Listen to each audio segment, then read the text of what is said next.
Alright, we're back drifting. Cannot wait. It's been so long. It's been about 4 months now since I've driven this car last. We're off to Lakeside Raceway for the Chrome Bumper Bonanza. And, super keen, can't wait. So join us for this.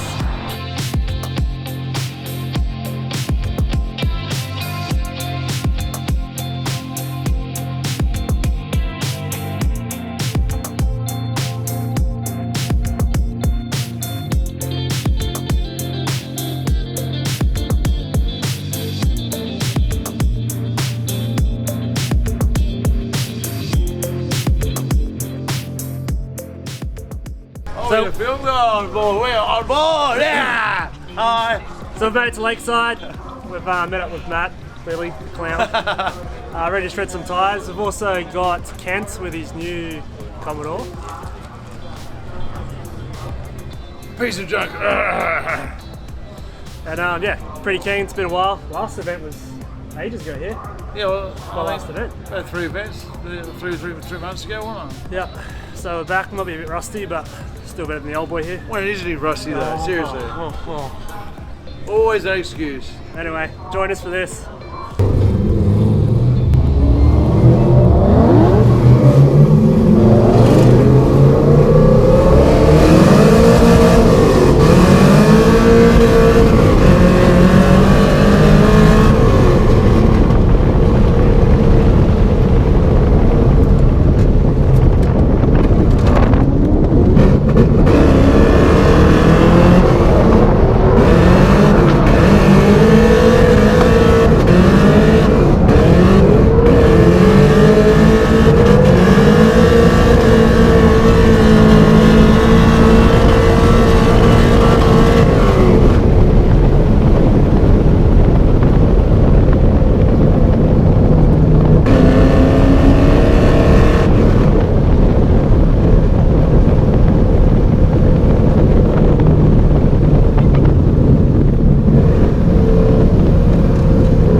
things you got to do when you're tall.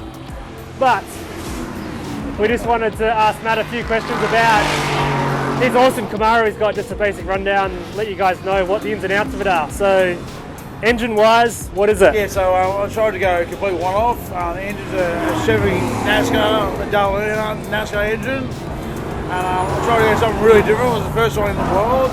I ran an Albans transaxle rear end in it. Albans is off his head gearboxes. So gearbox in the back of the car? Gearbox, alternator, Saab motor, and clutch is all the back of the car. So yeah, it's pretty old one-off. So the weight disperses the weight evenly. Yeah. It's about 60-40, which is unheard of. So that's why you use tyres quicker, not because you're better. Well, it's driving style, that's all it is. Yeah. So I've dropped down heaps of weight on the weight, so it weighs a little weight. The way the steering goes, I've complete custom steering knuckles, so it's matched angle. Well, I suppose you can't just buy something off the shelf for this, can you? No, especially in Australia. Australia's very hard to buy anything off the shelf for. Yeah. I think there's quite a few American size, but it's very hard to get anything. Yeah, okay. And who, did you build the car yourself? Or? Yeah, so predominantly made through Patient Innovations up at Yellow. Yeah. But him and I sat down quite often and chewed through many ideas of what to do for it. Yeah. We wanted to try and be really unique. Yeah. And, have a one-off. Yeah, okay. And so far it's unbelievable. It's great. So why the Camaro? Well, originally we had the Camaro Mustang. Ken had a Mustang, so Yeah. I had a Chevy Ford. Yeah, okay. Over a rivalry, but the Mustang wasn't very reliable. So Ken went through two Mustangs. Yeah. I went through, predominantly the one Camaro. Yeah. And yeah, mainly what we just are now it's just he's got his Holden and Yeah, back to his reliable Holden. And I love my Chevs. Yeah. Unbelievable, it's great. So unique. What sort of horsepower does this thing make? So it makes the crank makes 850 horsepower. Yeah. And the wheels about 700. Yeah, right. And I don't want any more than that. I mean, everyone goes, why don't you put a turbo on it? Why don't you do so? I want reliability. Yeah. And everyone bags the Carbies. Carbies are the best thing ever. Everyone all over Australia. First few pumps the accelerator, and away she goes. Yeah. And I just want reliability. I rebuild it probably every 2 years. Get it refreshed up so far. Touch wood. It hasn't blown up yet. Yeah. Yeah, so far so good. I suppose your biggest problem with more horsepower is you're already struggling to keep tyres on the thing, are you? That's right. So most racetracks around the whole of Australia, I get 2 laps. Yeah. Brand new set of max tracks. Racetracks such as Phillip Island, big racetracks, I get 1 lap. Yeah. 1 lap instead of tyres. I go on the front straight. I'm on the canvas. So yeah, it's hard work keeping tyres up to it. Yeah. Oh, that's awesome, mate. And can't wait to get on track. We're with Kent from High Talk Performance, and he's just built this awesome new Commodore, and he's going to give us a quick rundown and the ins and outs of it. So, what's the basics of it, mate? So yeah, Holden GDSR, but first in the country to probably do a 4-seater. Main reason for it is just try and get some people out there, get some laps happening, mainly power cruise events, stuff like that. Get as many passengers, bums in seats, get them out there. So we've got about 800 rear wheel horsepower. Mainly don't really need that kind of power in it, but it's to try and get the 4 people pushed around. Good experience, and obviously I'll give Benny a steer at some stage, but we just run a normal gearbox behind it, but it's a built 6-litre, Harrop 2650 on it. We've got the Haltech behind it running everything. The boys at Spot On kitted out the cage in it. It's I think all in all it's come together pretty well. Like having 5-6 drift cars over the time, this is probably my favourite and my best, and I kind of pieced together 5 or 6 bits that I liked of every other car into one car. Yeah. So, and steering wise, what have you done? Yeah, so thanks to Benny, and we sat down on the drawing board and we've gone away because VF runs an electric power steering rack, so we've gone back to VE, so we run a pump on it, and then modified the steering from there. So we're probably up around 15-20 degrees extra lock on what a Commodore would have. So yeah, no, it's perfect. Adjustable arms in the rear, and you know we've gone for reliability in it. So less guesswork and consistency. Oh, that's awesome. Let's have a look.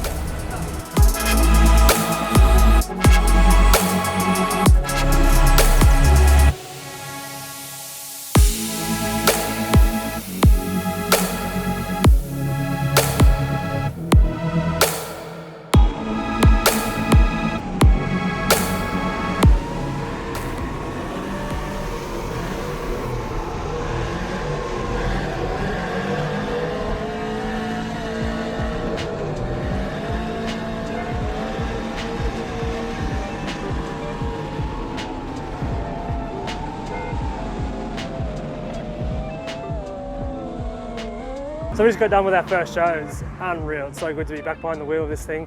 Heidelberg got this thing super dialed now. It's plenty of power, and yeah, it's a really fast track actually. So yeah, it's great to get back in the seat after 3 or 4 months, and yeah, it's feeling good. So I can't wait for the next outing.